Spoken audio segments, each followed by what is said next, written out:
saya melakukan penghematan. Saya ingin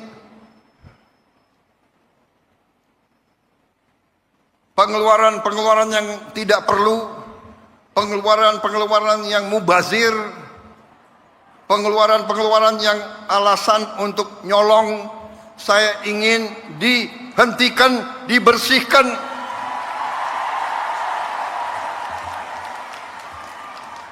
Ada yang melawan saya.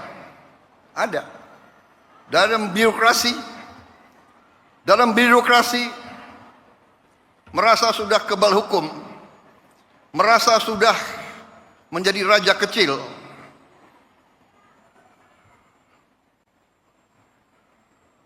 Ada. Saya mau menghemat uang itu untuk rakyat, untuk memberi makan untuk anak-anak rakyat.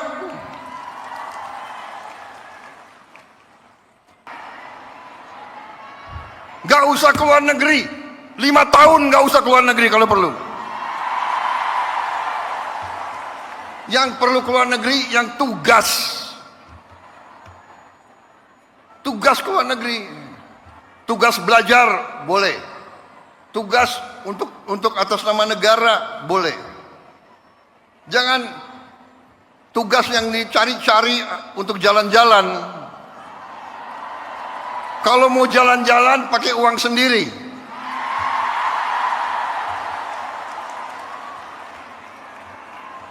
Loh, Presiden Prabowo sering keluar negeri.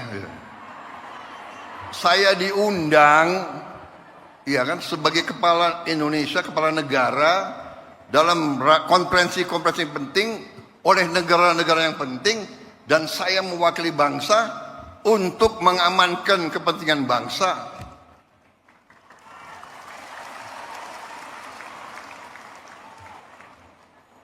Assalamualaikum warahmatullahi wabarakatuh. Pemirsa Birokrasi Channel yang saya hormati, saya ingatkan bagi pemirsa yang menonton channel ini dan belum sama sekali melakukan subscribe, agar segera lakukan, dan juga jangan lupa tekan tanda lonceng serta like, agar informasi yang ada di dalam channel ini Anda dapat nikmati seperti para pemirsa lainnya. Pemirsa Sekolah Birokrasi Channel, sudah bukan rahasia lagi bahwa di setiap pidato Presiden Prabowo, di dalamnya memuat pernyataan-pernyataan yang sangat patriotik dan penuh semangat. Namun seperti biasa, jika dianalisis secara seksama, maka pada saat pidato di lain kesempatan nampak bertolak belakang dengan apa yang disampaikan di pidato yang lain. Tentu saja jika hal ini berkelanjutan, pasti akan merugikan Prabowo sendiri, karena akan disematkan pada diri Prabowo sebagai presiden yang omon-omon saja. Ingat bahwa perkataan seorang pimpinan itu dapat menjadi sebuah kebijakan. Pertanyaan yang muncul dan terasa aneh adalah mengapa selalu muncul kontroversi antara ucapan dan tindakan yang akhir-akhir ini seringkali disematkan ke Presiden Prabowo. Dan tentu saja kita tidak inginkan seperti ini terjadi pada seorang presiden. Mengapa? Karena sebelumnya banyak pihak yang sangat menaruh harapan atas kepemimpinan Prabowo. Namun kenyataannya justru Prabowo sendiri seringkali perkataannya bertolak belakang antara apa yang sudah dinyatakan dan dijanjikan di dalam berbagai kesempatan. Sebagai seorang pribadi yang senang membaca buku, tentu seharusnya setiap mengeluarkan pernyataan akan senantiasa terucap dengan baik, sistematis, dan penuh dengan pertimbangan. Kita bisa melihat dan menilai bagaimana seorang Prabowo mampu menulis sebuah buku yang berjudul Paradoks Indonesia, Pandangan Strategis Prabowo Subianto, yang diterbitkan pada tahun 2017. Di mana di dalam buku karangan Prabowo tersebut berisi tentang pikiran-pikiran strategis Prabowo Subianto yang bertujuan untuk mengentaskan persoalan yang membelit bangsa dan negara kita selama ini.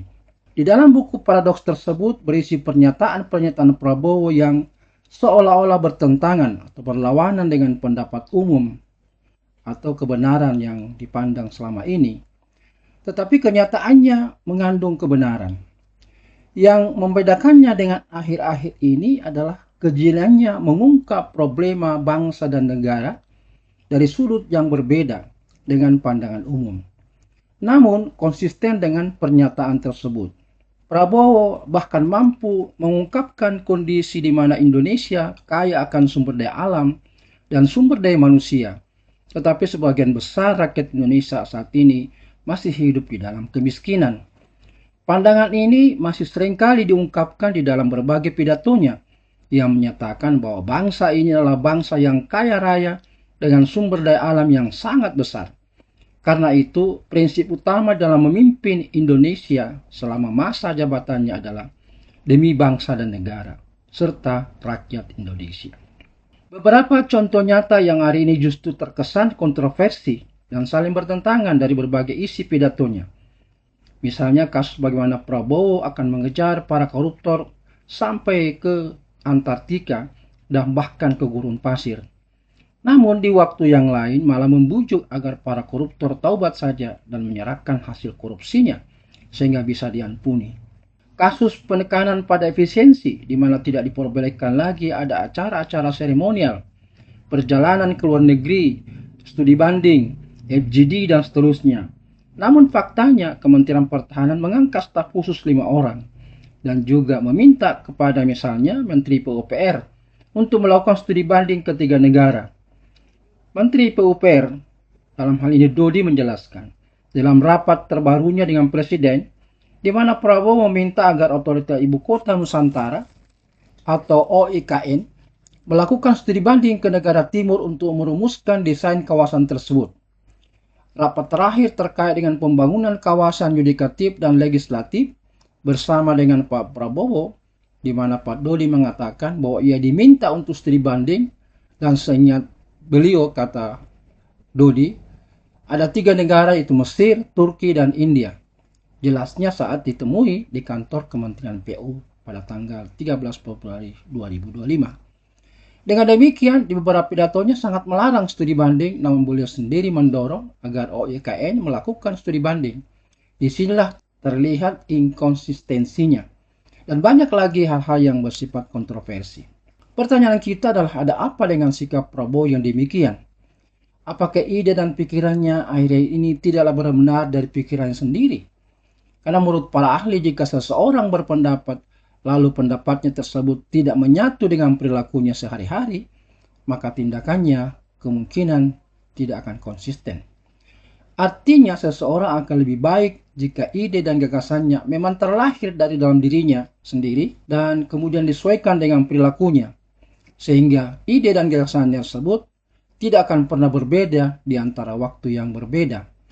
Karena ide-ide yang digagas sudah terinternalisasi ke alam diri dan perilakunya. Sehingga jika selama ini seringkali berbeda antara pernyataan satu dengan lainnya, maka patut dipertanyakan. Kondisi ini sebenarnya dapat diatasi agar tidak lagi terjadi inkonsistensi, sehingga situasi ini tidak berulang.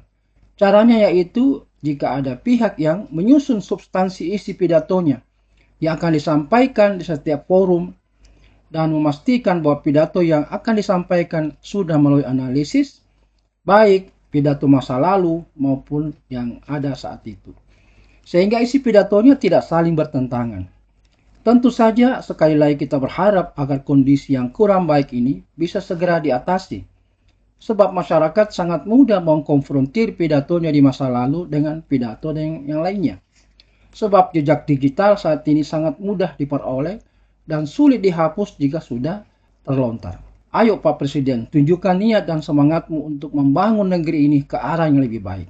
Dan jangan lupa atasi para pembantunya agar tidak membuat gaduh dengan segala perilaku dan kebijakannya yang terkadang kontraproduktif dengan strategi dan arah kebijakan Pak Presiden.